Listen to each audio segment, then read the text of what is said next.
Welcome to our YouTube channel.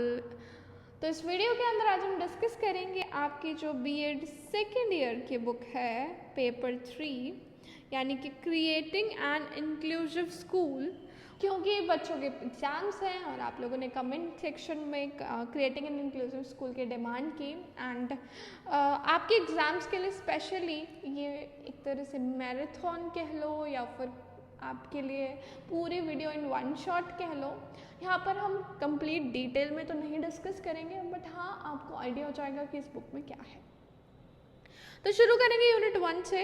जो unit 1 है वो है हमारी concept of exceptionality and children with special need. भाई एक्सेप्शनैलिटी होता क्या है और बच्चे कौन से बच्चे ऐसे होते हैं जिनको स्पेशल नीड्स की ज़रूरत होती है।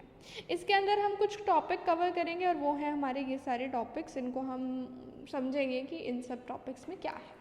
सबसे पहले समझते हैं understanding diversity and differences. Diversity और डिफरेंसेस को समझते हैं क्या। डाइवर्सिटी मतलब एक समझिए, एक डिक्शनरी में देखें तो एक वो कंडीशन है, डाइवर्सिटी मतलब डिफरेंट होना, ठीक है। मतलब हर इंडिविजुअल यूनिक है, हम उसमें डिफरेंसेस को एक तरह से अलग उठाकर नहीं फेंक रहे हैं, वहाँ पर हम डिफरेंसेस को कह रहे हैं कि बच्चा यूनिक है, अपने आप में अलग है बच्चा। एंड हर इंडिविजुअल एक दूसरे से अलग होता है, हर इंडिविजुअल डाइवर्स होता है। उसमें डिफरेंसेस कल्चर के बेसिस पे हो सकते हैं, जेंडर के बेसिस पे हो सकते हैं, सोशो इकोनॉमिक स्टेटस के बेसिस पे हो सकते हैं, एज के बेसिस पे हो सकते हैं, फिजिकल अपीयरेंस के बेसिस पे हो सकते हैं, एबिलिटीज़ के बेसिस पर हो सकते हैं। There can be many differences जिनको हम क्या कहते हैं, डाइवर्सिटी। हम कहते हैं ना India is a country of diversity, diversity है। ऐसे ही हमारे इंडिया ही नहीं, हम लोग लोगों की बात करें तो सब डाइवर्स हैं, अलग अलग तरह के लोग हैं, भिन्न भिन्न प्रकार के। क्लियर। तो डाइवर्सिटी के अंदर आपको समझ में आ गया है क्या क्या चीज़ें इंक्लूड होती हैं। तो इसकी डिफरेंट डेफिनेशन, आपको कॉन्सेप्ट क्लियर हो गया। डेफिनेशन देखें तो भाई अलग अलग तरह की डेफिनेशन अलग अलग साइकोलॉजिस्ट ने दी। लाइक क्रो एंड क्रो की बात करें तो उन्होंने कहा कि एक्सेप्शनलिटी की डेफिनेशन की बात करें, डाइवर्सिटी की डिफरेंसेस की बात करें, भाई डाइवर्स है, डिफरेंस है तो एक्सेप्शनल है। एक्सेप्शनैलिटी क्या होता है? एक्सेप्शनैलिटी मतलब जो औरों से हटकर हो, ठीक है। Exceptionality means it is talking about the traits. Traits मतलब कैरेक्टरिस्टिक्स, वो कैरेक्टरिस्टिक्स जो पॉसिबल कैरेक्टरिस्टिक्स से बिल्कुल अलग होते हैं। नॉर्मली हमें पता है कि हमारे दो हाथ, दो हाथ, एक नाक, दो कान, है ना, ये सब हमारे पास होता है। बट अगर इससे एक्सेप्शन कुछ हो जाए, किसी की 5 उंगलियों की जगह एक तीसरी उंगली निकल रही हो, एक्सेप्शन है। सो एक्सेप्शन इज जो हमारे पॉसिबल ट्रेड से कुछ हटके एक ट्रेड मिल रहा हो, दैट इज एक्सेप्शन। क्लियर। अब डाइवर्सिटी आपको समझ में आ गया कि सब अलग है, और एक्सेप्शन मतलब नॉर्मल तरीके से कुछ अलग होना। एक एक्सेप्शनल चाइल्ड कैसा हो सकता है? उसको कोई डिसेबिलिटी हो, कोई डिसऑर्डर हो, या फिर वो एकदम एक्स्ट्राऑर्डिनरी हो, बहुत होशियार हो, है ना, मेंटल रिटार्डेशन की वजह से हो सकता है, लर्निंग डिसेबिलिटीज़ हो सकती हैं, गिफ्टेडनेस हो सकती है, गॉड गिफ्टेड हो कि भाई बहुत स्पेशल बच्चा है, क्रिएटिव टैलेंट हो बच्चे के अंदर तो भी वो अलग हो सकता है। बहुत सारी एक्सेप्शन क्वालिटीज़ होती हैं। एक्सेप्शन चिल्ड्रन वो होते हैं जिनको यूनिफॉर्म एजुकेशन पैटर्न से नहीं पढ़ाया जा सकता, उनके लिए वो सफिशिएंट इनफ नहीं रहते, उनके लिए हमें कुछ एक्स्ट्रा एफर्ट्स करने ही पड़ेंगे, है ना। उनको लर्निंग डिफ़िकल्टी होती है अगर हम उन्हें नॉर्मल सेटिंग के अंदर पढ़ाने की कोशिश करेंगे। क्लियर। तो आप समझते हैं कि भैया ये अलग अलग प्रकार के कैसे कैसे एक्सेप्शनैलिटी देखने को मिल सकती है। तो सबसे पहले हम डिस्कस करते हैं विजुअल एक्सेप्शनैलिटी को, ठीक है। अब विजुअल का मतलब आपको पता है विजुअल वर्ड किस लिए यूज़ होता है भैया? विजुअल वर्ड यूज़ होता है देखने के लिए, है ना। जब देखने में कोई प्रॉब्लम आ रही हो, that is a kind of visual impairment. मतलब बच्चा नॉर्मली तो हम सबको क्लियर दिखता है ना, हमारा एक नियर विजन होता है, एक फार विजन होता है, नियर पॉइंट होता है, एक फार पॉइंट होता है। नियर पॉइंट हमारे 20 सेंटीमीटर होता है, फार पॉइंट हमारा इन्फिनिटी होता है। 20 सेंटीमीटर तक एक नॉर्मल ह्यूमन बीइंग को साफ दिखाई देता है है ना, 20 से आगे कर लेंगे तो थोड़ा ब्लर होता है, फिर इन्फिनिटी तक भी एक नॉर्मल ह्यूमन बीइंग को साफ दिखाई देता है। अब विजुअल इम्पेयरमेंट क्या होता है, ये वो प्रॉब्लम है जो हमारी विजुअल एक्यूटी से रिलेटेड है, यानी वो बच्चा, वो पर्सन जो कि क्लियरली नहीं देख पाता चीज़ों को, उसको हम विजुअल इम्पेयरमेंट के अंदर डालेंगे। अब ये विजुअल इम्पेयरमेंट जो है वो डिफरेंट तरीके का हो सकता है डिपेंडिंग अपॉन इंटेंसिटी। अब इंटेंसिटी क्या है भाई, इंटेंसिटी है कितना स्ट्रॉन्ग विजुअल इम्पेयरमेंट है। सबसे पहले प्रोफाउंडली इम्पेयर्ड, मतलब जो टोटली ब्लाइंड होते हैं उनको कहते हैं प्रोफाउंडली इम्पेयर्ड, ठीक है, बिल्कुल ब्लाइंड, उन्हें कुछ भी दिखाई नहीं देता। फिर आते सीवियरली इम्पेयर्ड, मतलब जो सीवियरली इम्पेयर्ड होते हैं वो पार्शली ब्लाइंड होते हैं। पार्शली ब्लाइंड मतलब जिनका विजुअल एक्यूटी मतलब बिल्कुल वहाँ दिखने वालों से थोड़ी बेटर होती है, clear. And it is less than 6/60 after maximum correction, मतलब पूरी करेक्शन देने के बावजूद भी उनके जो करेक्शन है वो 6/60 पे रहती है। आई साइट का भी आप चेक कराने गए हो तो इस तरह के नंबर मिलते हैं ना, 6/6, 6/60 इस तरह का, है ना। तो इसका मतलब सीवियरली मतलब जो करेक्शन कराने के बाद भी मतलब थोड़ा बहुत देख पाते हैं। ब्लाइंड तो होते हैं जिनको करेक्शन भी कोई काम नहीं करती, आप उनके करेक्टिव लेंस यूज़ करेंगे तो भी उनको कुछ दिखाई नहीं पड़ेगा। Then comes the moderately impaired. Moderately impaired होते हैं जिनकी इम्पेयरमेंट इतनी ज़्यादा सीरियस नहीं होती, तो वो आराम से देख पाते हैं, तो हर चीज़ जो भी उनको दी जाएगी वो बहुत अच्छे से कर भी पाएंगे। लेकिन जो आपके प्रोफाउंड इम्पेयर्ड हैं और जो आपके सीवियरली इम्पेयर्ड हैं उनको थोड़ी परेशानी होगी, थोड़ी क्या बहुत परेशानी होगी प्रोफाउंड वालों को, क्योंकि वो तो बिल्कुल ही ब्लाइंड है तो उनको कुछ दिखाई ही नहीं देगा। और सीवियर वाले करेक्शन के बाद थोड़ा थोड़ा दिखाई देगा, तो दे नीड सम हेल्प। पर हाँ, मॉडरेट वालों को कोई भी परेशानी नहीं होगी। और अगर माइल्ड की बात करें तो इनको बिल्कुल ही परेशानी नहीं होगी। इनका तो विजन 6/9, 6/12 का होता है, तो मतलब थोड़ी बहुत प्रॉब्लम, तो इनको कोई रिस्ट्रिक्शन नहीं होती। ये नॉर्मली करेक्टिव लेंस का यूज़ करके अपने सारे काम बहुत आराम से कर लेते हैं, क्लियर। तो एक पर्सन या तो किसी के पास विजन है ही नहीं, या फिर उसकी जो नज़र है वो कमज़ोर है, यानी वो एक प्रॉपर नॉर्मल ह्यूमन बीइंग की तरह नहीं देख पाता है, क्लियर। तो हम उसको क्या कहेंगे, the person is visually impaired, clear. अब इसके कैरेक्टरिस्टिक क्या होते हैं, जनरल कैरेक्टरिस्टिक्स की बात करें तो भाई विजन की वजह से देखिए हमें कोई लेना देना नहीं है इन सब बीमारियों से, क्योंकि हमें इन बीमारियों का इलाज तो ढूंढना नहीं है, हमें तो बच्चे को पढ़ाना है। तो भैया बच्चे को पढ़ाना है तो एडुकेशन से तो काफ़ी ज़्यादा लेना देना है हमारा। एडुकेशन से लेना देना है तो भैया आपको पता है किसी भी पर्सन को एडुकेट करने के लिए उसको आँखों से देख पाना तो बहुत इम्पॉर्टेंट चीज़ है। जब तक हम कहते हैं ना विजुअलाइज कराओ बच्चों को, जब बच्चा देख ही नहीं पाएगा आप कैसे विजुअलाइज कराओगे। तो इस तरह के बच्चे जो होते हैं due to the lack of vision या due to the poor vision, ये बच्चे अपनी एक आपने कहावत सुनी होगी कि जिनकी एक चीज़ कमज़ोर होती है ना बाकी चीज़ डबल एक्टिव होती है। आपने अंधे लोगों को भी देखा होगा, मतलब ब्लाइंड पीपल जो होते हैं उनकी जो बाकी सेंस ऑर्गन्स हैं वो ज़्यादा स्ट्रॉन्ग होते हैं, जिसकी वजह से उन्हें अब नॉर्मल लाइफस्टाइल में उतनी परेशानी नहीं होती। लेकिन मतलब कहने का मतलब अगर एक सेंस ऑर्गन आपका वीक है तो बाकी सेंस ऑर्गन आपके एक्टिव होंगे। तो due to the lack of vision इस तरह के बच्चों की बाकी सेंस ऑर्गन की कैपेसिटी ज़्यादा होती है, ऐसा माना जाता है। और ऐसा मतलब देखा भी गया रिसर्च के थ्रू, इसको मतलब सही भी साबित किया गया है। लेकिन फिर भी ब्लाइंड्स की अगर हम बात करें तो उनको पढ़ा कैसे सकते हैं हम, दे कैन टच करके वो समझे। ब्रेल मतलब स्क्रिप्ट्स होते हैं जो थोड़े उठे हुए लेटर्स होते हैं, उनकी मदद से वो पहचान सकते हैं कि लेटर्स क्या हैं, तो उनको उस तरह से लर्निंग करा जाती है। तो लर्निंग उनके प्रॉपरली टच बेस्ड और ऑडिटरी बेस्ड होते हैं, यानी कि वो टच से और सुनकर सीख सकते हैं। भाई एक सेंस ऑर्गन खराब है, बाकी सेंस ऑर्गन का डबल यूज़ होगा और डबल उनके वो तेज़ होते हैं, क्लियर। और पार्शली ब्लाइंड की बात करें तो वो अपने हाथों को विजुअल गाइडेंस दे सकते हैं। अपने कुछ सालों में उनको फिर प्रैक्टिस हो जाती है तो उनको इतना एक्सपीरियंस हो जाता है कि वो सब चीज़ें आराम से कर पाएँ अपनी लाइफ में, क्लियर। लेकिन हाँ, वो एक पूरी बुक को रीड नहीं कर सकते, फिर भी ग्लासेस का यूज़ करके थोड़ा बहुत पढ़ पाएंगे। देन कम्स अब लिमिटेड रेंज ऑफ एक्सपीरियंस होता है, तो भाई वो वाले बच्चे जो हैं वो उतना ज़्यादा नहीं सीख पाते नॉर्मल की वजह से। क्लियर? क्योंकि भाई उन्होंने ये चीज़ें देखी ही नहीं है, तो वो इमेजिन कैसे करेंगे, और कोई चीज़ भी हम इमेजिन नहीं करते तो हमारे लिए वो याद कर पाना भी क्या हो जाता है, मुश्किल हो जाता है। तो ये हमारे कैरेक्टरिस्टिक्स हैं, कॉग्निटिव कैरेक्टरिस्टिक भी हैं, क्योंकि भाई अगर बच्चे को दिखाई नहीं देता तो कॉग्निटिव की बात करें तो उनका जो माइंड भी पूरा डेवलप नहीं हो पाता, and in more than 50% cases visual mean से वो सीख रहे होते हैं लेकिन उनकी डेवलपमेंट उतने अच्छे से नहीं हो पाती। क्लियर?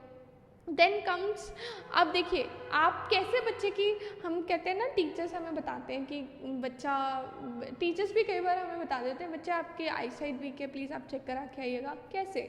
आपको ऑब्जर्व करना है। क्या ऑब्जर्व करना है? आप इरेगुलर अगर बच्चा आई मूवमेंट कर रहा है, मतलब आप पढ़ा रहे हो और बच्चा ऐसे ऐसे ऐसे ऐसे बार बार देख रहा है, फ्रिक्वेंटली आईज में पानी आना, ये सब साइंस है, जिस साइन या जिन सिंबल्स की वजह से आप बच्चे को एक तरह से गाइड कर सकते हो कि भाई आपको चेकअप की ज़रूरत है। उनको स्मॉल प्रिंट्स देखने में दिक्कत हो, बच्चा बार बार कहे मैम मुझे आगे बैठाओ, मुझे आगे बैठा के पीछे से दिखता नहीं है ना, एक से बार बार एक आँख बंद करके देखने की कोशिश करे बच्चा, ब्लर्ड विजन हो, बच्चा कहे कि मुझे ब्लर दिखाई दे रहा है, कुछ भी समझ नहीं आ रहा आपने बोर्ड पर क्या लिखा है। तो इस तरह की चीज़ें अगर बच्चा करता है, then you have to talk to the parents of the child. आपको इन्फॉर्म करना है बच्चे को, बच्चे के पेरेंट्स को, ताकि they can take actions. Clear? अब बिहेवियरल कैरेक्टरिस्टिक भी होते हैं, क्योंकि ऐसे बच्चों के अंदर कॉन्फिडेंस बहुत लो होता है, वो उतने कॉन्फिडेंट नहीं हो पाते जितने एक नॉर्मल बच्चे होते हैं, कम्युनिकेट नहीं कर पाते, रीडिंग में डिफ़िकल्टी आती है, और इनिशियल टाइम में उनका कम्युनिकेशन बहुत ज़्यादा वीक, बहुत ज़्यादा पुअर भी रह सकता है, तो एडजस्टमेंट करने में, समाज में एडजस्ट करने में भी उनको काफ़ी दिक्कतें महसूस होती हैं। अब कारण क्या है?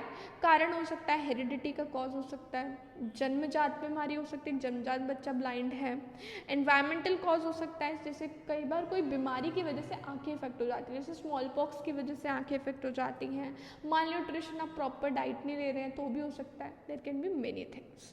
तो अब आपको समझ आ गया है कि भाई विजुअली इम्पेयर्ड बच्चे को कैसे पढ़ाओगे आप, कैसे आप उसे पहचानोगे कि उसको ये प्रॉब्लम है।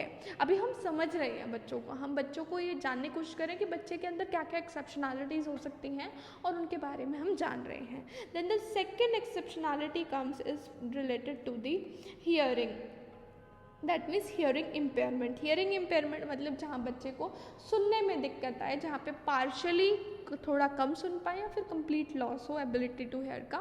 तो इसमें क्या होता है, depending on the degree of, वही जैसे हमने हेरिजल में पढ़ा, इसमें भी यही है, कितनी इंटेंस आपके सुनने की पावर वीक है उस पर डिपेंड करता है कि आपका हियरिंग इम्पेयरमेंट कौन से टाइप में आता है। आपकी हियरिंग इम्पेयरमेंट माइल्ड भी हो सकता है, मॉडरेट भी हो सकता है, सीवियर भी हो सकता है।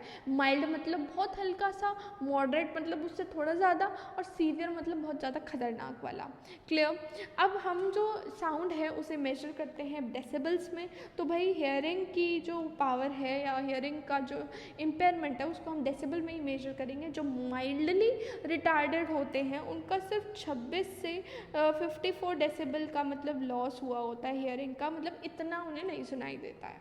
ठीक है, तो ये बच्चे डिस्टेंट साउंड नहीं सुन पाएंगे, जो दूर की आवाज़ें होंगी ना उनको सुनने में उनको दिक्कत होगी। अगर आप पास से बोल रहे हैं तो वो इजीली सुन पाएंगे, और अगर आप हियरिंग एड्स का बच्चे को यूज़ करवा रहे हैं, लाउड स्पीकर्स यूज़ करवा रहे हैं, तो ये बच्चे क्या कर पाएंगे, कॉन्सेंट्रेट कर पाएंगे। तो ऐसे बच्चों को सिखाने के लिए हम लाउड साउंड का यूज़ कर सकते हैं। We can also use speakers in the classroom, ताकि बच्चों तक आवाज़ पहुँचे, है ना। मॉडरेटली रिटार्डेड की बात करें तो ये इनको डिस्टेंट साउंड के साथ साथ पास की आवाज़ सुनने में भी दिक्कत आती है, बट तो पार्शियली इंटीग्रेट हो सकता है, मतलब ये इकट्ठे मिलकर काम नहीं कर पाते, और जो लो फ्रिक्वेंसी और लो पिच की साउंड है उनको नहीं सुनाई देती। तो इन बच्चों को रेगुलर स्कूल में आप नहीं पढ़ा सकते, इनके लिए एक स्पेशल सेटिंग करी जानी चाहिए ताकि इनको आवाज़ क्लियरली आ सके।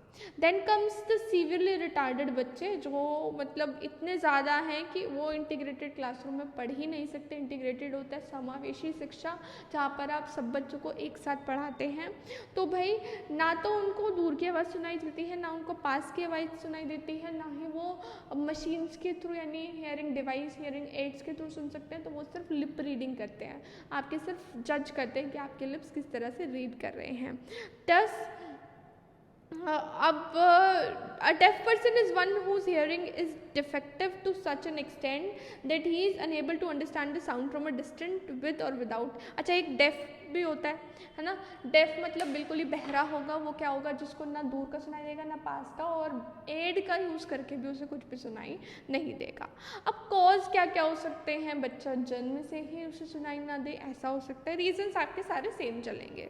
आपको मैं एक आइडिया दे रही हूँ, रफ आइडिया आपको किस तरह काम करना है, तो आपको ये जब सारी बीमारियाँ थोड़ी थोड़ी पता चल जाएंगी क्या है, तो आप रीज़न सब में लगभग सेम होंगे, सब में पहचानने की चीज़ें आप थोड़ा थोड़ा डिफर करके बता सकते हैं। तो आपको एक पैटर्न पता चल गया, जब आपके बारे इस तरह का टॉपिक आएगा तो आप कैसे आंसर को प्रेजेंट करेंगे। तो बॉर्न डिफेक्टिव्स होते हैं कई, और कई बच्चे होते हैं जिनकी हेयरिंग एबिलिटी लैंग्वेज डेवलपमेंट से पहले चली जाती है, और एक होते हैं जिनकी लैंग्वेज डेवलपमेंट के बाद जाती है।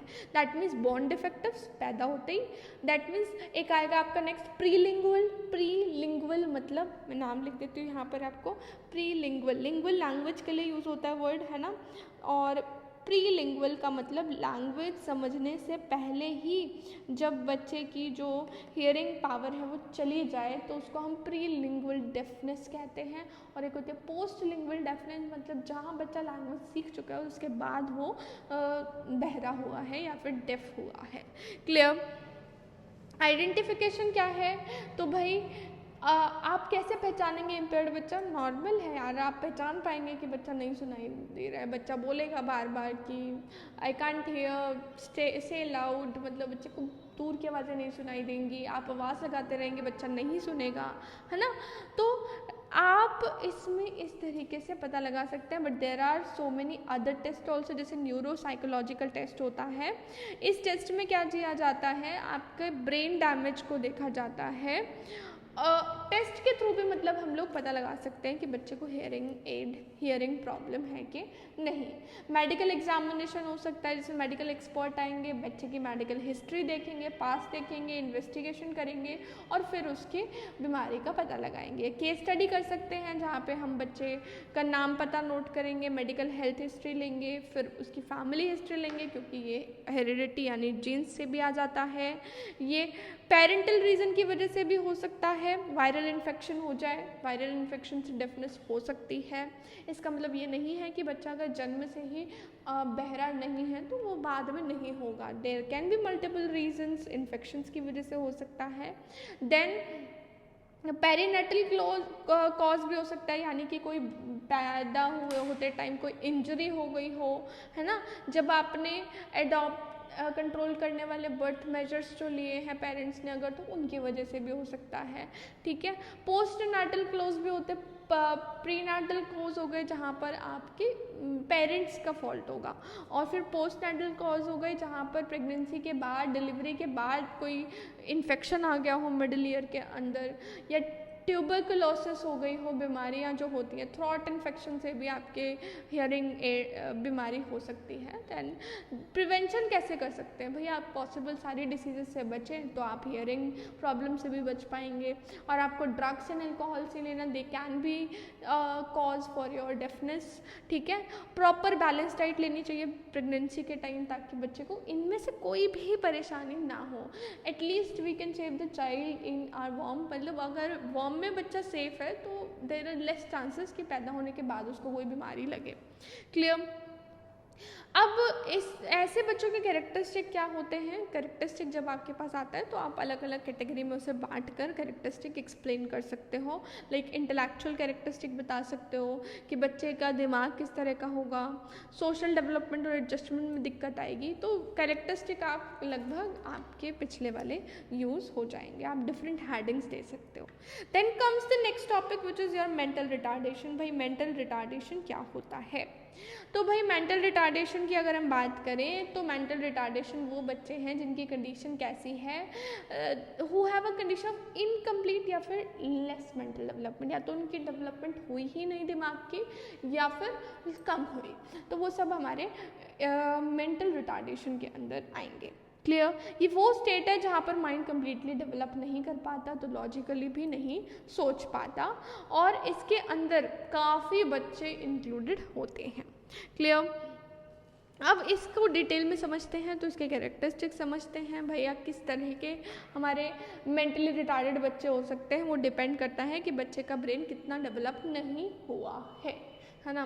हमने हर चीज़ को देखा कि उसकी स्ट्रेंथ पे डिपेंड करती है। तो देयर कैन बी सब एवरेज इंटेलेक्चुअल फंक्शनिंग, जहाँ पर बच्चे, अब देखिए मेंटली रिटार्डेड की जब मैं बात करूँ ना, तो कैसे मेजर होता है, नॉर्मली हमारा IQ से मेजर किया जाता है कि कितना बच्चा मेंटली रिटार्डेड है।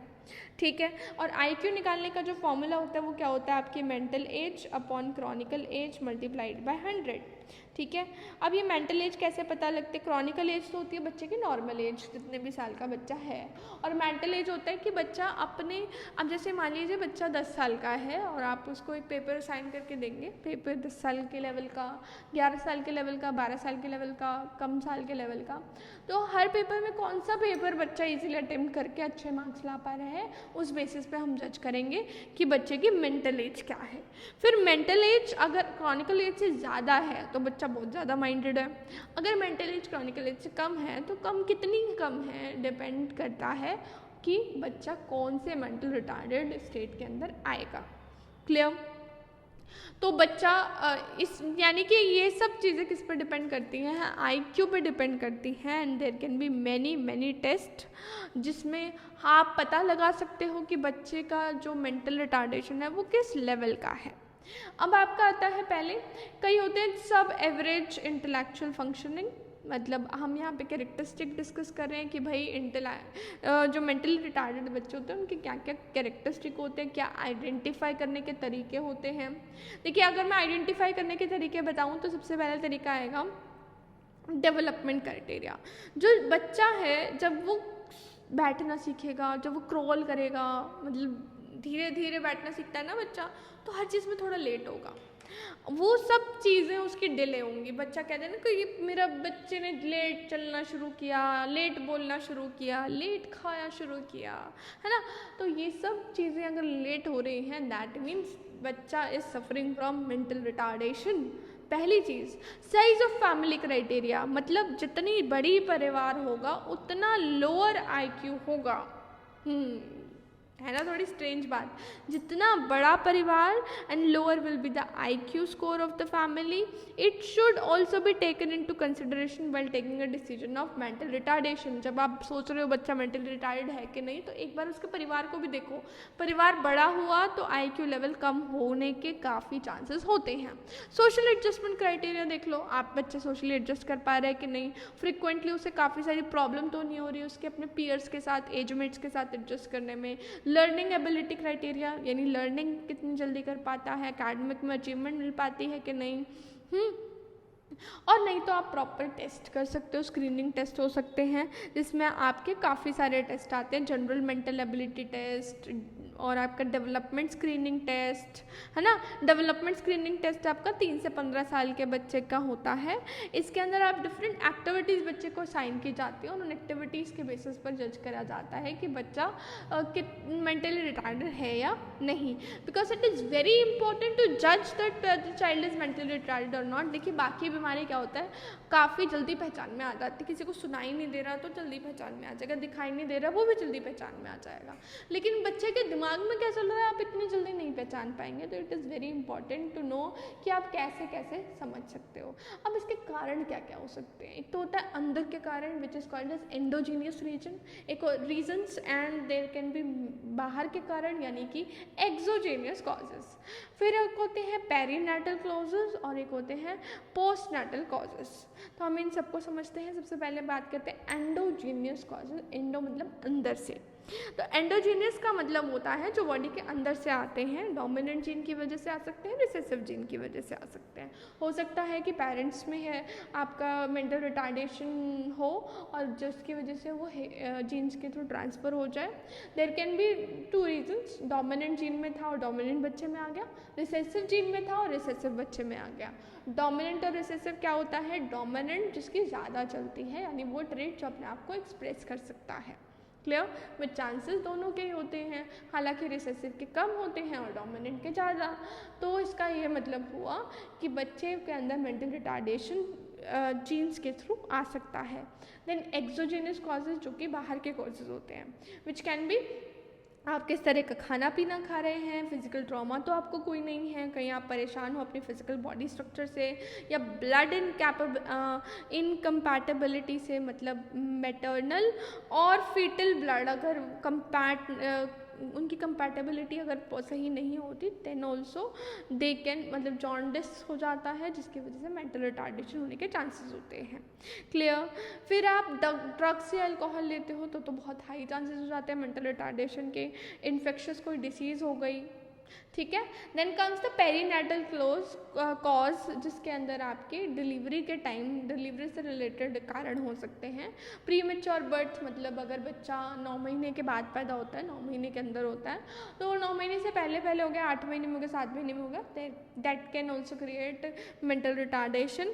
और ट्रॉमेटिक बर्थ इंजरीज, बर्थ में कोई ट्रॉमा हो गया, कोई मतलब दिमागी प्रॉब्लम हो गई मदर को, तो उसकी वजह से भी हो सकता है, बर्थ इंजरी हो सकती है, लेकिन बहुत 1 से 5% चांसेस होते हैं ऐसा होने के। कॉम्प्लिकेशन हो सकती है डिलीवरी में, तो उसकी वजह से भी मेंटल रिटार्डेशन हो सकता है। Then comes the postnatal clause, मतलब बर्थ होने के बाद क्या क्या हो सकता है? इन्फेक्शन हो सकता है, माल न्यूट्रिशन, मतलब अगर आप प्रॉपर न्यूट्रिशन बच्चे को नहीं दे रहे हैं, ब्रेन में कोई इंजरी हो गई है, फैमिली बैकग्राउंड की वजह से, multiple reasons of mental retardation. Clear? आपको समझ में आ गया मेंटल रिटार्डेशन क्या होता है, किन कारण से होता है। अब मेंटली रिटार्डेड बच्चे की बात करें तो बच्चे कैसे होते हैं? तो बिल्कुल डल होते हैं, ठीक है।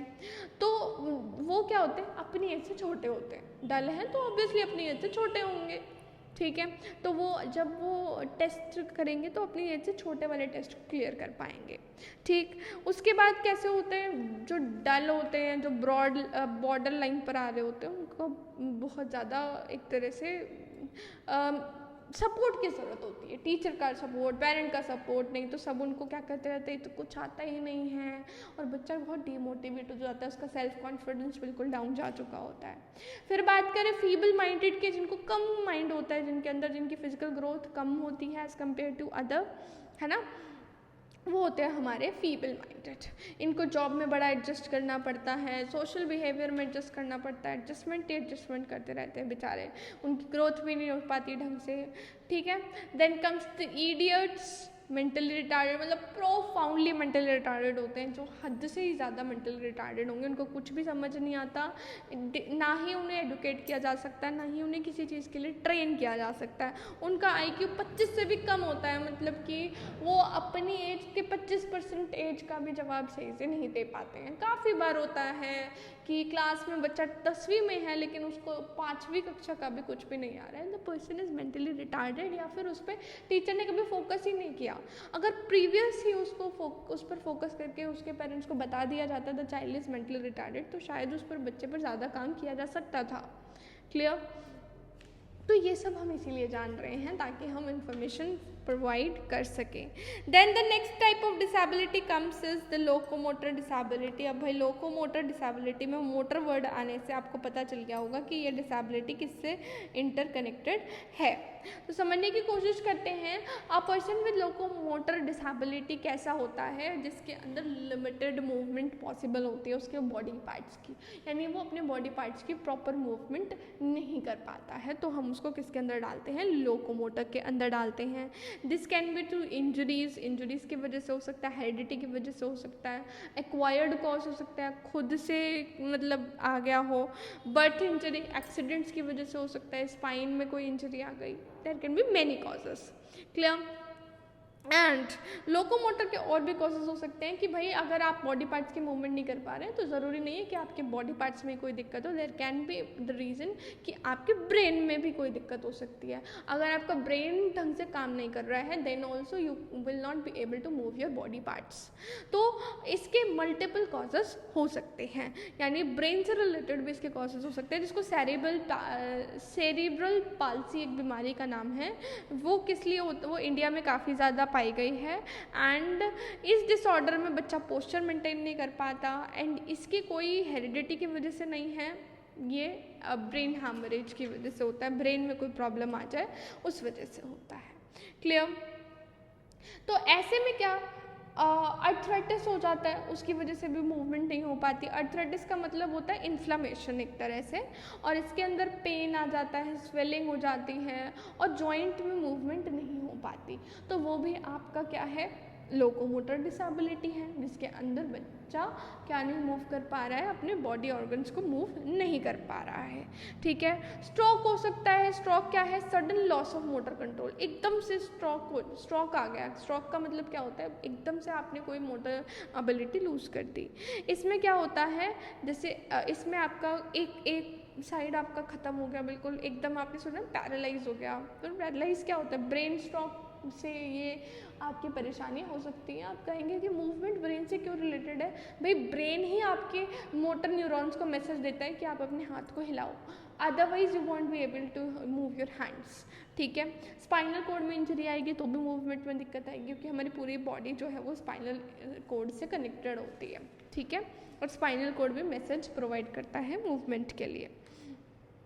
तो आप इसको पहचान कैसे सकते हैं, बच्चा अगर कोऑर्डिनेट नहीं कर पा रहा है, बच्चा हैंडराइटिंग सही नहीं लिख पा रहा है, बच्चे को अपने मोटर ऑर्गन्स कंट्रोल करने में दिक्कत आ रही है, उनके अंदर कोऑर्डिनेशन बनाने में दिक्कत आ रही है, ऑकवर्डली मूव कर रहा है, चलते समय पैर कभी उधर करता है कभी इधर करता है, बैठने में दिक्कत होती है, खड़े होने में दिक्कत होती है, शेकी फैशन में हिलता रहता है, तो उसको बड़ी परेशानी है and you have to take action. Clear? Then comes the neurological disorder. उसके बाद हम बात करते हैं न्यूरोलॉजिकल डिसऑर्डर। लर्निंग डिसेबिलिटी आपका वही मेंटल रिटार्डेशन में आ जाएगा, जहाँ हम IQ की बात करते हैं। न्यूरोलॉजिकल डिसऑर्डर मतलब एक डिसऑर्डर जिसके अंदर नर्वस सिस्टम में हमारा कोई भी पंगा हो जाए। नर्वस सिस्टम क्या होता है, हमारा ब्रेन, हमारा न्यूरॉन्स, ये मिला के हमारे नर्वस सिस्टम को बनाते हैं। नर्वस सिस्टम में यानी सेंट्रल नर्वस या पेरिफेरल नर्वस सिस्टम में कोई भी परेशानी आती है, then it comes to neurological disorder. Central nervous system में आता है हमारा ब्रेन और हमारा स्पाइनल कॉर्ड, और हमारे पेरिफेरल नर्वस सिस्टम में हमारी नर्व्स आती हैं। ठीक है। अब इनकी कोई बीमारी होगी तो वो आपका न्यूरोलॉजिकल डिसऑर्डर बन जाता है। ठीक है। न्यूरोलॉजिकल डिसऑर्डर आपके किस तरह का होता है, कैसे पहचान सकते हैं, समझते हैं। Hundreds of millions of people worldwide are affected by neurological disorder. मतलब 6 मिलियन से भी ज़्यादा लोग ऐसे हैं जिनको हर साल स्ट्रोक पड़ता है। सो स्ट्रोक होता है यानी न्यूरॉन्स में कोई दिक्कत आती है। मैंने आपको कहा लोकोमोटर डिसेबिलिटी आपकी ब्रेन से रिलेटेड है, तो भाई ब्रेन की स्पेसिफिक बात करें तो वो भी उसके अंदर आएगी। तो बहुत ज़्यादा ब्रेन की प्रॉब्लम है, ब्रेन हैमरेज हो गया, स्ट्रोक आ गया, पैरालाइज हो गया, काफ़ी चीज़ें हम सुनने को मिलती हैं। तो ब्रेन से रिलेटेड बीमारियाँ बहुत सारी होती हैं, और इनका रीज़न हो सकता है हमारा लाइफ रिलेटेड, मतलब लाइफस्टाइल, हम क्या खान पान कर रहे हैं, अपना डाइट हम प्रॉपर नहीं ले रहे हैं, इन्फेक्शन हो सकते हैं, जेनेटिक कॉज हो सकता है, फिजिकल इंजरीज की वजह से हो सकता है, चोट लग गई सिर में तब भी हो सकता है। तो multiple reasons can be there. अब इसमें आपके जो ऑर्डर्स, डिफरेंट डिसऑर्डर्स की बात करें तो पहला है आपका सेंट्रल नर्वस सिस्टम डिसऑर्डर और दूसरा है peripheral nervous system disorder. Central nervous system में ब्रेन या स्पाइनल कोड की कोई इंजरी हो तो आता है ये। और डिसऑर्डर को हम 2 तरीके में क्लासीफाई कर सकते हैं, brain disorder and spinal cord disorder, क्योंकि हमारा सेंट्रल नर्वस सिस्टम इन्हीं 2 चीज़ों को इंक्लूड करता है। अगर हम ब्रेन डिसऑर्डर की बात करें तो डिफरेंट ब्रेन के पार्ट्स। अब ब्रेन हमारा एक अलग, ये जो खोपड़ी हमें दिख रही है सिर्फ ये अकेला ब्रेन नहीं है ना, तो ब्रेन के डिफरेंट पार्ट्स हैं। आगे का हिस्सा, पीछे का हिस्सा, frontal lobe, parietal lobe, temporal lobe, आपके ब्रेन के हिस्से के अकॉर्डिंग डिपेंड करता है कि कौन सी बीमारी होगी। और उन ब्रेन डिसऑर्डर में क्या क्या बीमारी के नाम हैं, अमनेसिया हो सकता है जिसमें याददाश्त रिलेटेड कॉज होगा, क्योंकि पता है हमारे ब्रेन के डिफरेंट हिस्से होते हैं जो डिफरेंट डिफरेंट काम करते हैं। एक का काम होता है याद रखना, एक का काम होता है वॉलंटरी एक्शंस करना, एक का काम होता है इनवॉलंटरी एक्शन करना, एक का काम होता है रिफ्लेक्स एक्शन करना। ब्रेन के अलग अलग पार्ट्स के अलग अलग काम होते हैं। इवन हमारा ब्लड प्रेशर चल रहा है और रेस्पिरेशन कर रहे हो आप, मतलब जो भी बॉडी में हो रहा है ना सब ब्रेन मैसेज कर रहा है। तो अगर ये सब रुक गया तो हमें दिक्कत हो सकती है। स्पाइनल कोर्ड डिसऑर्डर अगर हुआ तो खड़े होने में दिक्कत आएगी। भैया स्पाइन में दिक्कत है तो खड़े नहीं हो पाओगे, पोस्चर नहीं मेंटेन कर पाओगे, चल नहीं पाओगे। पेरिफेरल में अगर दिक्कत आती है तो क्रेनियल नर्व्स होती हैं, एक होती हैं स्पाइनल नर्व्स। क्रेनियल होती हैं जो ब्रेन से निकलती हैं बॉडी पे जाती हैं, और स्पाइनल होती हैं जो स्पाइनल कोर्ड से निकलकर बॉडी पे जाती हैं। तो ये जो नर्व्स हैं इनमें परेशानी आई तो भी आपको डिसऑर्डर हो सकता है। क्लियर? आगे बात करते हैं मल्टीपल डिसेबिलिटी। लर्निंग डिसेबिलिटी में हम आईक्यू की ही बात करते हैं तो उसको मैं यहाँ पर डिस्कस नहीं कर रही हूँ। आगे बात करेंगे किसकी? अपनी मल्टीपल डिसेबिलिटी की, मतलब एक से ज़्यादा डिसेबिलिटी भी बच्चे के अंदर हो सकती हैं। क्लियर? अब एक बात समझना, डिसेबिलिटी क्या होता है? मतलब कोई परेशानी की वजह से आप कोई अपना काम ढंग से नहीं कर पा रहे हैं। जैसे कि अगर कोई चल नहीं पाता लेकिन उसका काम ऑफिस में बैठ के करने का है तो भाई उसको हम डिसेबिलिटी नहीं कहेंगे, उसकी डिसेबिलिटी कंसिडर नहीं होगी। हमें कहते हैं ना, आप डिसेबिलिटी वाले बच्चों को एक स्पेशल वो दी जाएगी, छूट दी जाएगी। तो भैया बैठ के काम करना है, आपके पैर की ज़रूरत है ही नहीं तो आप डिसेबल काउंट नहीं होंगे। डिसेबिलिटी का मतलब है जहाँ आपके कुछ बॉडी पार्ट इम्प्रॉपर फंक्शनिंग की वजह से काम में आपको दिक्कत आ रही हो। क्लियर? तो बच्चे की अगर बहुत सारी डिसेबिलिटीज़ एक साथ होती है then it is called multiple disability, मतलब दो या दो से ज़्यादा डिसेबिलिटी एक साथ में होना, और ऐसे बच्चे के लिए बड़ा मुश्किल हो जाता है। तो आपको उसमें क्या करना है, चेकलिस्ट देखनी है। सोशल स्किल, भैया बच्चा बात करते हो तो ढंग से बात करता है कि नहीं करता, या आपको जो उसे बच्चे को चाहिए वो आपको बता पाता है नहीं बता पाता। ये सोशल सामाजिक स्किल्स आप चेक कर सकते हो बच्चे के। हियरिंग, बच्चा लाउड आवाज़ को रिस्पॉन्ड करता है कि नहीं, कम आवाज़ को रिस्पॉन्ड करता है कि नहीं। तो आप डिफरेंट कैरेक्टरिस्टिक्स को बच्चे की एक चेकलिस्ट बनाकर पहचान सकते हो कि बच्चे को कौन कौन सी डिसेबिलिटीज़ हैं। Clear?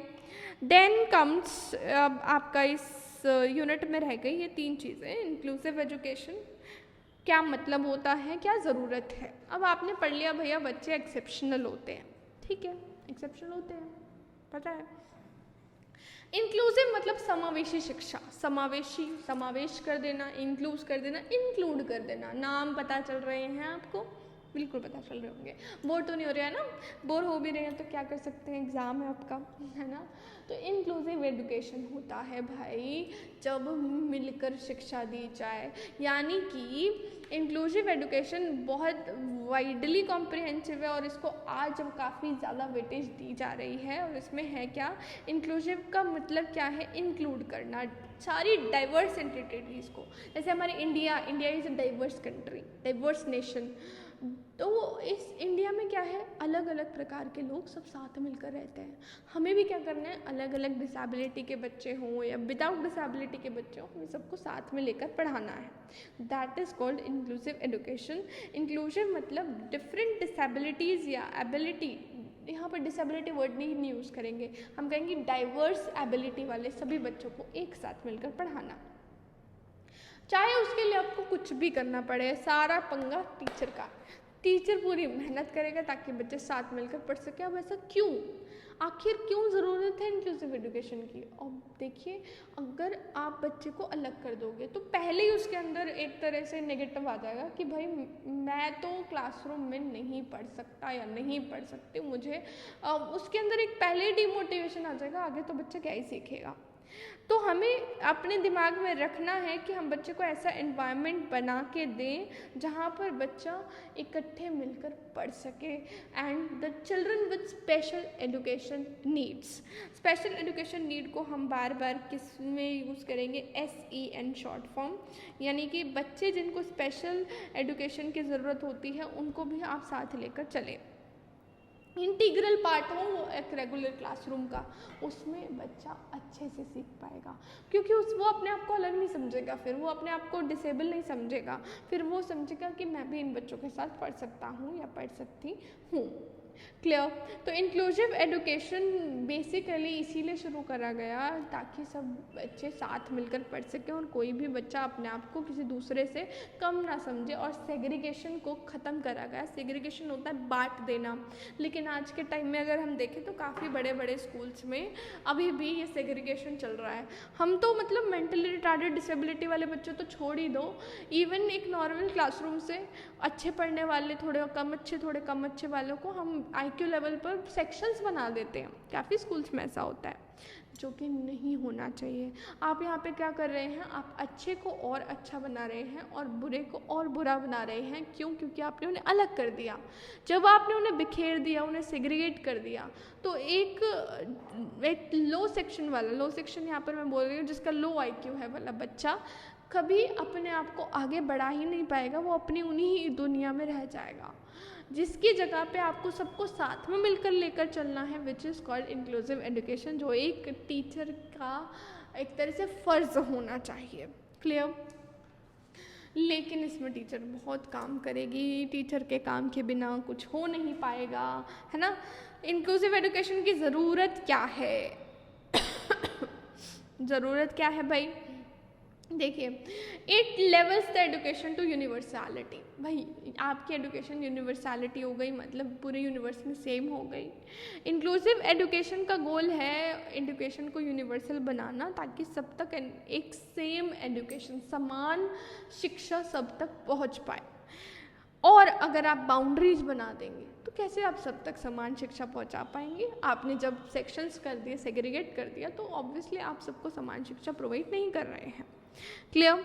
It is also helpful in providing quality education. आप काम करेंगे, जब आप देखेंगे कि आपके पास अलग अलग प्रकार के बच्चे हैं, आप काम करेंगे उस पर कैसे सब बच्चों को एक साथ में एक ही चीज़ समझा पाऊँ, तो क्वालिटी एजुकेशन मिलेगी।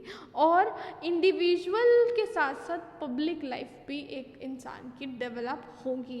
एंड इंडिया कॉन्स्टिट्यूशन भाई राइट टू एजुकेशन प्रोवाइड करता है, तो हमें सबको बांट के एजुकेशन क्यों देनी, सबको इकट्ठा मिलकर ही देनी चाहिए ना। सेग्रीगेशन बच्चों का ख़त्म हो जाएगा इसके थ्रू।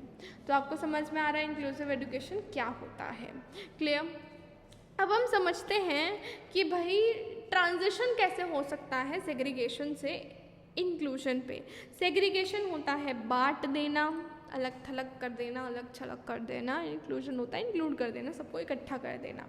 पहले हम समझते हैं सेग्रीगेटेड। देखिए, सेग्रीगेटेड को हम एक और चीज़ भी कह सकते हैं, और वो चीज़ क्या है, आप कह सकते हो स्पेशल एजुकेशन।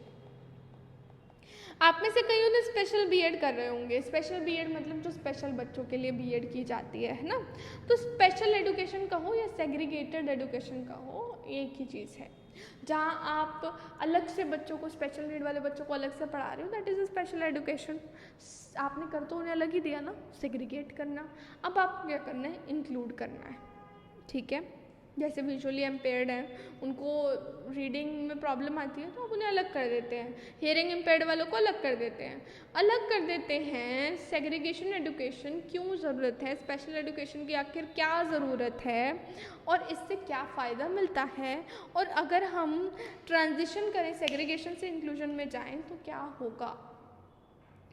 पहले समझते हैं क्यों सेग्रीगेशन क्यों ज़रूरी है, अलग करना क्यों ज़रूरी है, स्पेशल एजुकेशन क्यों ज़रूरी है, समझते हैं। देखिए, अगर आप बहुत पहले ही आइडेंटिफाई कर लेते हैं बच्चे को कि बच्चा डिसेबल है, तो वो डिसेबल बच्चे को कंसिडर करके आप स्पेशल एफर्ट्स लगा सकते हैं, चाहे वो गवर्नमेंट बेस पे लगाएं, नॉन गवर्नमेंट बेस पे लगाएं, और लगा रही हैं आजकल एजेंसीज, मतलब हर बच्चे को पढ़ाई दी जा रही है, लेकिन उसके लिए मेहनत है। अलग से कर रहे हैं आप, और अलग से आप बच्चे को एक मेहनत दे रहे हैं, एक उसकी हेल्प कर रहे हैं, तो ऑब्वियसली बच्चा सीखेगा, नो प्रॉब्लम एट ऑल। जहाँ पे डिसेबल एक होता है, आप डिसेबल बच्चे को प्रोटेक्शन में रखते हैं, ठीक है, मतलब आप उसे बार बार उसको एहसास दिला रहे होते हैं कि बच्चा डिसेबल है, उसको बार बार एहसास दिला रहे होते हैं। तो यहाँ पे उसकी एडुकेशन पे कोई मतलब काम नहीं करा जा रहा है, उसकी ट्रेनिंग पे कोई काम नहीं करा जा रहा है, पर आप उसको एक स्पेशल अटेंशन देकर उसको अलग कर रहे हो, लेकिन आपको अलग करके उसे स्पेशल एजुकेशन भी प्रोवाइड करानी है।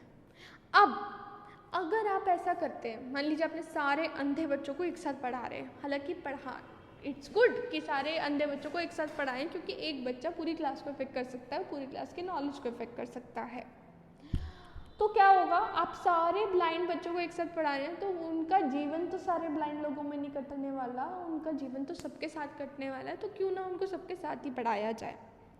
क्लियर? कैरेक्टरिस्टिक समझते हैं स्पेशल एजुकेशन की, क्या खास बातें होती हैं। देखिए, स्पेशल एजुकेशन रेगुलर क्लासरूम से बिल्कुल अलग होती है। यहाँ पे स्पेशल ट्रेनिंग दी जाती है टीचर्स को बताया जाता है कि ब्लाइंड पीपल को कैसे पढ़ाना है, ब्लाइंड बच्चों को कैसे पढ़ाना है, हियरिंग एड वाले बच्चे को, मेंटल रिटार्डेड बच्चों को कैसे पढ़ाना है। स्पेशल एजुकेशन एक ऐसा प्रोफेशन है, एक ऐसी सर्विस है जिसके अंदर टूल्स और टेक्निक्स दोनों हैं, ताकि हम बच्चे की स्पेशल नीड को पूरा कर पाएँ। क्लियर? वो इसके लिए इंडिविजुअल प्लानिंग की ज़रूरत होती है, बच्चे के लिए आपको एक अलग से प्लानिंग करनी पड़ती है। एंड इसमें कुछ प्रिंसिपल्स होते हैं। क्या प्रिंसिपल्स होते हैं? इंडिविजुअल डिफरेंस का पहला प्रिंसिपल, आपको पहले तो एक्सेप्ट करना है कि बच्चा अलग अलग है, बच्चे सब अलग अलग हैं। प्रिंसिपल ऑफ ज़ीरो रिजेक्शन, आपको किसी को रिजेक्ट नहीं करना है। मतलब डिसेबिलिटी जितनी ही भयंकर क्यों ना हो, you can never reject the child. आप बच्चे को कभी ये नहीं कह सकते ये बच्चा तो कभी कुछ कर ही नहीं पाएगा। आपको फ्री एजुकेशन प्रोवाइड करनी है, अप्रोप्रिएट एजुकेशन प्रोवाइड करनी है, उसको जो डिसेबिलिटी है उसको पूरा करते हुए। नॉन डिस्क्रिमिनेटरी इवैल्यूएशन, आपको कोई डिस्क्रिमिनेशन नहीं करना इवैल्यूएशन करते समय, आपको बिल्कुल अपने तरीके से ही इवैल्यूएशन करना है। And principle of parental participation, ऐसे में पेरेंट का पार्टिसिपेशन बहुत ज़रूरी हो जाता है। पेरेंट्स को टाइम टू टाइम बच्चे की रिपोर्ट देनी पड़ेगी आपको, और पेरेंट्स बिल्कुल बढ़ चढ़कर भाग लें और उन्हें पता हो कि उनका बच्चा कब क्या कैसे कर रहा है। क्लियर? ज़रूरत क्या है सेग्रीगेशन की? बहुत ज़रूरत है, क्योंकि एक स्पेशल नीड वाला बच्चा एक नॉर्मल क्लासरूम में नहीं पढ़ सकता। देखिए, हमारे आपको पता है ना, मैं हमेशा कहती हूँ हर सिक्के के दो पहलू होते हैं। तो मेरे अकॉर्डिंग ना स्पेशल नीड वाले बच्चों को स्पेशली ही पढ़ाना चाहिए।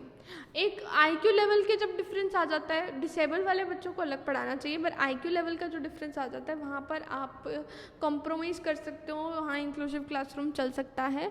लेकिन स्पेशल नीड वाले बच्चों को क्योंकि ट्रीटमेंट अलग चाहिए, उनको क्लासरूम अलग चाहिए, तो आप एक नॉर्मल क्लासरूम में ना ही पढ़ाएं तो ही अच्छा है, ताकि सब अच्छे से पढ़ सकें। अच्छा, गिफ्टेड और टैलेंटेड बच्चे भी स्पेशल बच्चे होते हैं, लेकिन उनका हम ज़्यादा फोकस नहीं करते। क्यों? क्योंकि वो क्लासरूम में हमें कोई दिक्कत नहीं करते मेजर, वो तो अपने आप कर ही लेंगे।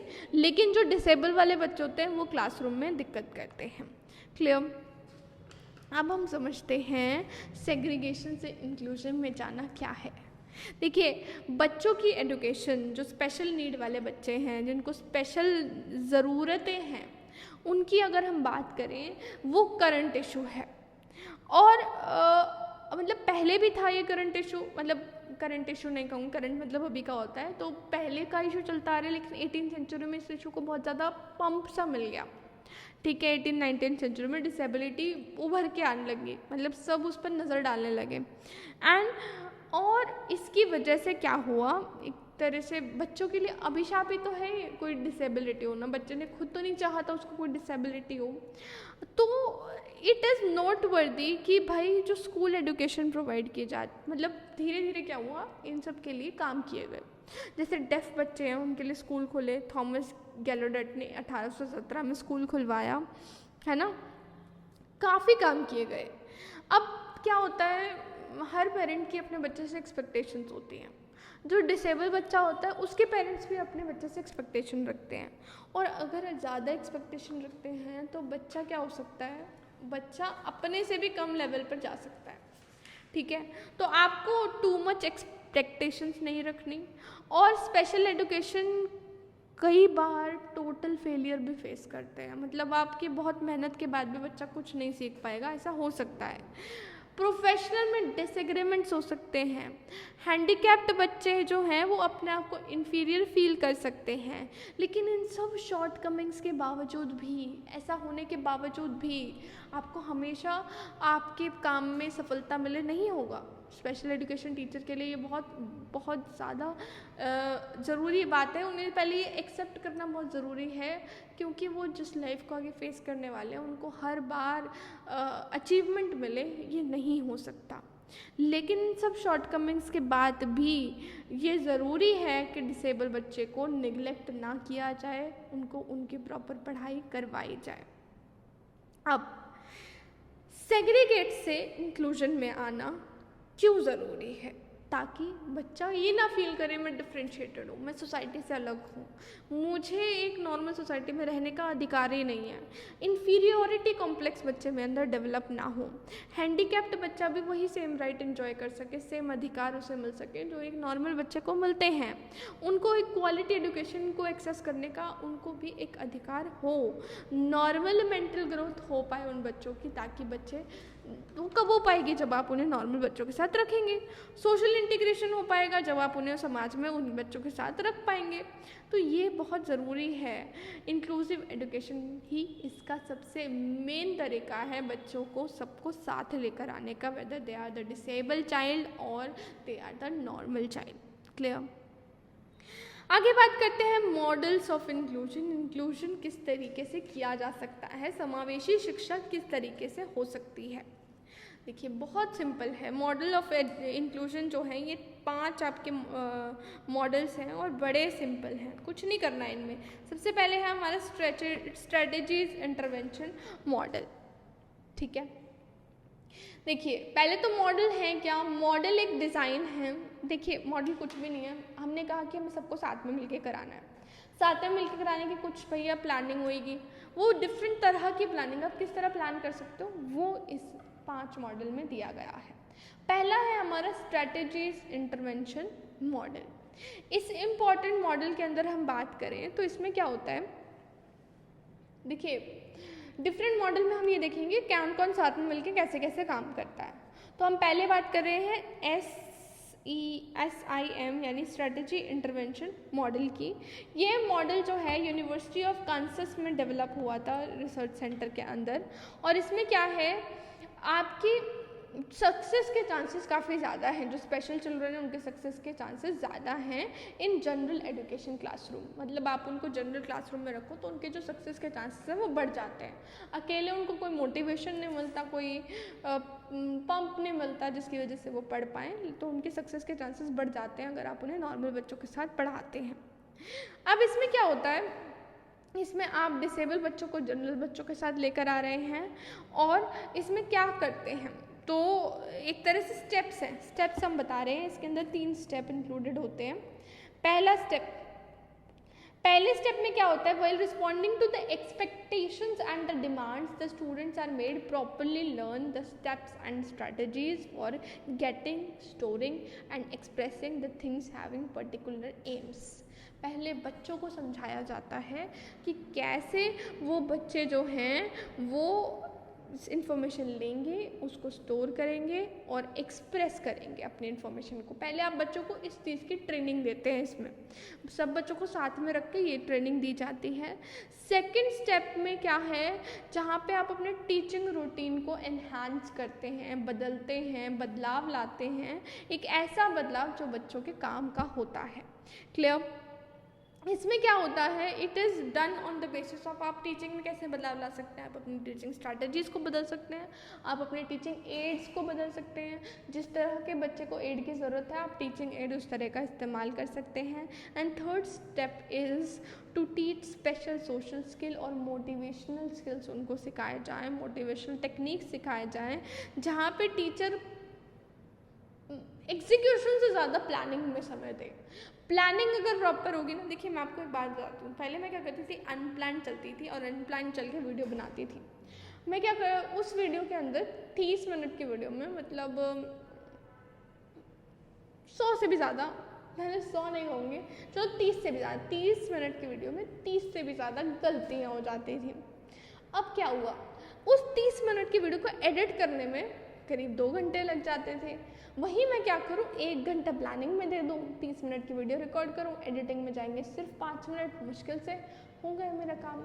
यानी कि अगर आप प्लानिंग में ज़्यादा समय दे रहे हैं तो एग्जीक्यूशन में कम समय लगेगा और आप अच्छे से एग्जीक्यूट कर पाएंगे, which is the key to this model. आगे है टीम टीचिंग मॉडल। नाम से पता चल रहा है टीम बना के पढ़ाना है। इस मॉडल में क्या होता है, जो स्पेशल एजुकेशन टीचर है और जो रेगुलर क्लासरूम टीचर है वो दोनों इकट्ठे मिलकर क्लासरूम में काम करते हैं, एक ही क्लासरूम में।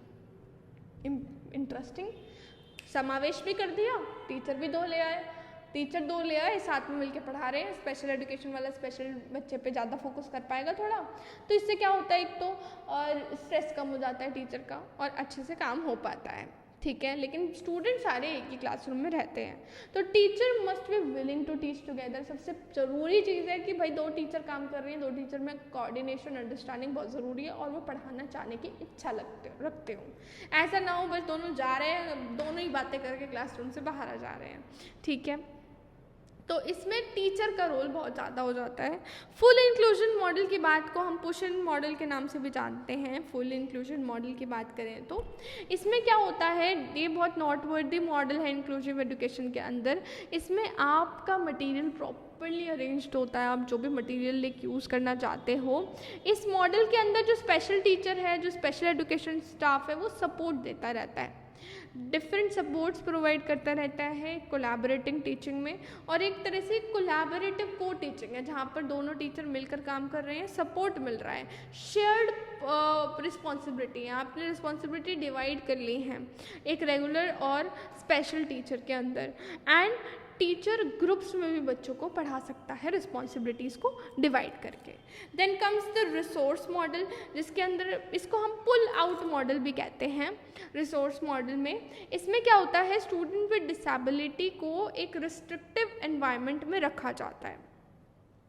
Should be placed in least restrictive environment. Least restrictive environment मतलब जहाँ पर उसको रिस्ट्रिक्शन ना मिले।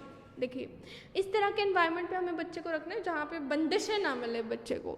एंड बच्चा हमेशा फुल इंक्लूजन सेटिंग में हो, इसके लिए ऐसा ज़रूरी नहीं होता। फुल इंक्लूजन में क्या होता है, बच्चा पूरे टाइम एक फुल इंक्लूजन सेटिंग में होता है, सब स्पेशल टीचर से सपोर्ट प्रोवाइड कर रहा होता है। और इसमें क्या होता है, बच्चा अपने करंट स्किल यूज़ कर सकता है, उसको अलग से भी थोड़ा ले जाके ग्रुप में भी पढ़ाया जाता है, लेकिन पढ़ाया नहीं जाता, ठीक है। लेकिन जब हम पुल आउट मॉडल में कहते हैं, हम थोड़ी देर के लिए इंक्लूसिव जिन स्पेशल नीड वाले बच्चों को अलग लेकर उनको पढ़ा सकते हैं। क्लियर। तो इसमें जो स्पेशल एजुकेशन स्टाफ है वो इंस्ट्रक्शन प्रोवाइड कर सकता है 1-to-1 वाली। जहाँ पे हमने फुल इंक्लूजन मॉडल की बात कर रहे थे, वहाँ हम बच्चे को अलग नहीं करते हैं, यहाँ पर हम बच्चे को अलग करके उसे 1-to-1 क्लास भी दे सकते हैं, लेकिन फिर भी वो इंक्लूजन में ही रहेगा। ये रहेगा तब जब आप बीच बीच में आप उनको थोड़े 1-to-1 सेशंस दे रहे हैं जो कि उनको हेल्प कर सकते हैं। Then the last come is social mainstream model. इसके अंदर क्या होता है, जो बच्चे को डिसेबिलिटी है वो एक रेगुलर क्लासरूम में काम करता है एंड उसको प्रॉपर इंटरेक्शन होती है with the non disabled peers का इसमें इंपॉर्टेंट रोल आ जाता है। अभी हम बात कर रहे थे स्पेशल एजुकेशन टीचर और एक नॉर्मल टीचर की, यहाँ पे पीयर्स के साथ उसका काफ़ी इंटरेक्शन होता है, बच्चे को अपॉर्चुनिटी मिलती है अपने सोशल, अपने इमोशनल स्किल्स को डेवलप करने की, अपने इंटरपर्सनल स्किल्स को डेवलप करने की, और उनको दूसरों के साथ मिलकर काम करने के लिए एनकरेजमेंट मिलती है, मोटिवेशन मिलती है, जिसकी वजह से वो एक चीज़ों को अच्छे से सीख पाते हैं। क्लियर। तो ये थे हमारे डिफरेंट मॉडल्स इंक्लूजन के, और इसी के साथ हमारी जो यूनिट 1 है वो पूरी हो जाती है। तो यूनिट 1 आपकी अब कंप्लीट हुई है और अगले वीडियो में हम देखेंगे यूनिट 2 कंप्लीट। और अगर आपको ये वीडियो पसंद आई हो then don't forget to like the video, subscribe to our channel and also press the bell icon to get instant notifications of all our videos. मिलेंगे कल यूनिट 2 के साथ, तब तक के लिए बाय बाय, टेक केयर।